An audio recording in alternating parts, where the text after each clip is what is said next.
বরানগরে ৮০তম স্বাধীনতা দিবস উদযাপিত। ১৫ই আগস্ট শনিবার সকাল ৮টায় বরানগর দর্জিপাড়া মাঠে জাতীয় পতাকা উত্তোলনের মধ্যে দিয়ে পালিত হল ৮০তম স্বাধীনতা দিবস এবং ভারত মাতার মূর্তিতে মাল্যদান করলেন। অনুষ্ঠানটি উদ্যোক্তা ছিলেন শ্রী দিব্যেন্দু নন্দী, শ্রী প্রত্যুষ মল্লিক, শ্রী অভিজিৎ দত্ত এবং সকল সদস্যরা। এবং বক্তব্যের মাধ্যমে জানলাম সাংস্কৃতিক অনুষ্ঠানের মধ্যে দিয়েই বন্দে মাতরম, জাতীয় সঙ্গীত, জনগণমন অধি এই সঙ্গীতগুলো পরিচালনা করলেন সকল মহিলা সদস্যরা। তার সাথে পূজারাম্ভ, গীতাপাঠ এবং তুলসী দান করেন এবং পুজোর প্রসাদ বিতরণ করে ঘট বিসর্জন করেন। শম্পা দাস, সম্পাদক, দৈনিক নগর সংবাদ, নগর সংবাদ 24.com, নগর টিভি, ভারত, কলকাতা ব্যুরো।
দর্জিপাড়া থেকে অমিত দা।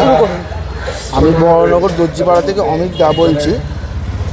দৈনিক দুরন্ত বাংলা এবং নগর টিভিকে আমাদের এই অনুষ্ঠানে আসার জন্য স্বাগত। আমাদের ৮০ বছর পর বড়নগর দর্জিপাড়া অঞ্চলে এই প্রথম স্বাধীনতা দিবসের দিন স্বাধীনতা দিবস উদযাপন এবং একসাথে আমরা ভারত মাতার পুজোর আয়োজন করেছি। সকাল ৮টায় আমাদের প্রথমে বন্দে মাতরম জাতীয় গীত দিয়ে শুরু হয়েছে, তারপরে পতাকা উত্তোলন,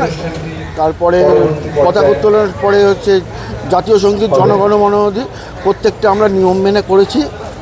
তারপরে আমাদের সাংস্কৃতিক অনুষ্ঠান চলছে। এরপরে আমাদের সকালবেলা 9:33-এর পরে শুভ সময় শুরু হলে পরে আমরা ভারত মাতার পুজো শুরু করব। পুজো শেষে আমরা সামান্য প্রসাদ বিতরণের জন্য সকলের জন্য ব্যবস্থা রেখেছি।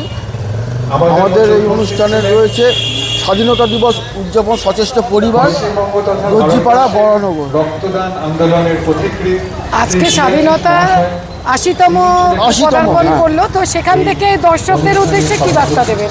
আমরা দর্শকদের উদ্দেশ্য হচ্ছে আমরা প্রথমে রেখেছি আজকে বিশেষভাবে যে আমরা শব্দ দূষণের বিরুদ্ধে আজকে ব্যবস্থা নিয়েছি, যার জন্য আমাদের মাঠের বাইরে কোনো কিছু মাইক বা বক্স নেই, যা করছি মাইকের ভেতরে রয়েছে, মাঠের ভেতরে আমরা চেষ্টা করছি 65 ডেসিবেল যেটা রয়েছে, যেটা মানুষের সহ্য করার ক্ষমতা রয়েছে, সেটা মেনে আমরা সেইভাবে সাউন্ড লাগিয়েছি।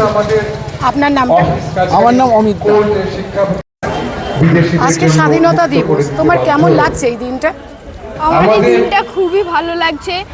আমার বাবা এই অনুষ্ঠানটা করেছে, ওর জন্য আমি খুবই গর্বিত। আমাদের স্কুলেও অনুষ্ঠানটা রাখা হয়েছিল, কিন্তু আমি বাবার জন্য এখানে এসেছি। আজকে বন্ধুদেরকে এখান থেকে কি শুভেচ্ছা বার্তা দেবেন? আমি বন্ধুদেরকে চাই এখানে আসার কথা, কিন্তু বন্ধুরা আসতে চাইনি। আমি চাই যে সবাই মিলে এই উৎসবটা পালন করা। তোমার নাম? আমার নাম দেবাংশু দা। আজ 80তম স্বাধীনতা দিবসে ভারত মাতার এইভাবে সবার সামনে আরাধনা হচ্ছে, আমাদের এই সবার উদ্যোগে, এটা আজকে আমাদের কাছে খুবই গর্বের ব্যাপার। আজকের দিনে আমরা সমস্ত যারা বিপ্লবী এই দিনটার জন্য তারা মানে তাদের বলিদানই আমাদেরকে এই দিনটাকে উদযাপনের জন্য অনুপ্রাণিত করছে। আজকের দিনে সে তাদেরকে ভুললে আমাদের চলবে না। আমাদের মনে রাখতে হবে যে বিপ্লবী ভগৎ সিং কথা, আরও বিপ্লবীদের কথা, আর বিবেকানন্দের বলে রাখা সেই কথা যে ভারত হচ্ছে আমাদের গুরু, ভারতবর্ষকে সারা বিশ্বের কাছে গুরু হিসেবে স্থাপন করার কথা। সুতরাং ভারতে দেশে জন্মগ্রহণ করবে সত্যি, আর এই দিনটাতে আমাদের মনে হয় সত্যি ভারত আবার জগৎ সবাই শ্রেষ্ঠ আসন হবে। আজকে যে আমরা সবাই এই দিনটাতে এক জায়গায় একত্রিত হতে পেরেছি, আমরা ভারতের কাছে সত্যি গর্বিত। ভারত আমাদের যে জগৎগুরু স্বামীজি স্থাপন করে গেছিল, তা এই দিনটা পালন করার মাধ্যমে আমরা উদযাপিত করছি। আমরা সবাই অনুষ্ঠানতে একসাথে হয়েছি, এটা আমাদের কাছে খুবই আনন্দের দিন। আর সবাই এইভাবে যদি এগিয়ে আসে, এই নিজেদের মতো করে প্রচেষ্টা করে ভারত মাতার পুজো করার জন্য, তাহলে আরও আমাদের দেশের বিদেশের বাইরের কাছে আমাদের ভারত মাতা আরও বেশি সম্মানীয় হয়ে উঠবে। আমাদের সবার উদ্যোগী হওয়া এই দিনটার জন্য খুব প্রয়োজন। আপনার নাম? মৌহা শাহাদা।